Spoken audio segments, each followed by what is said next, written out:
અમદાવાદમાં નાગરિકોને હવે એએમટીએસ કે બીઆરટીએસ પાસ માટે લાઇનમાં ઊભા રહેવાની જરૂર ના પડે તે માટે એએમસીએ આઈપાસ અમદાવાદ એપ લોન્ચ કરી છે. આ એપથી વિદ્યાર્થીઓ, સિનિયર સિટીઝન અને દિવ્યાંગજનો સહિત દરેક મુસાફર પોતાનો પાસ ઘરે બેઠા ઓનલાઈન મેળવી શકે છે. હવે યાત્રી જરૂરી દસ્તાવેજ ઓનલાઈન અપલોડ કરી ડિજિટલ પેમેન્ટ કરીને ગણતરીની મિનિટોમાં જ પાસ મેળવી શકે છે.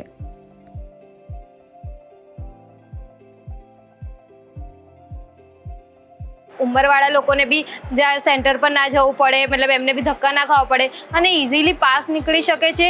ખાલી ડોક્યુમેન્ટ અપલોડ કરવાના હોય છે, જેટલી ડિટેલ હોય એટલી ફિલઅપ કરો અને ઓનલાઈન તમે પેમેન્ટ કરીને પાસ નીકાળી શકો છો. ઓનલાઈન સિસ્ટમ બહુ સરસ છે, મને એ બહુ ગમ્યું એમ.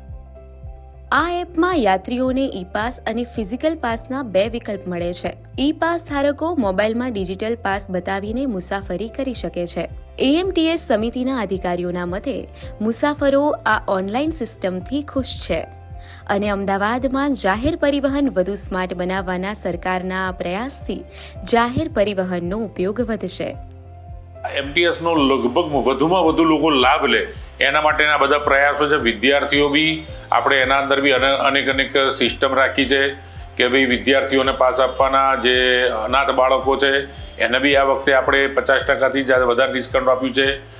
આપણા વાહન વ્યવહારના અંદર બીજા વાહનોનો ઉપયોગ કર્યા કરતાં ટ્રાન્સપોર્ટનો ઉપયોગ કરે અને ટ્રાફિકમાંથી મુક્તિ મળે અમદાવાદ શહેરને.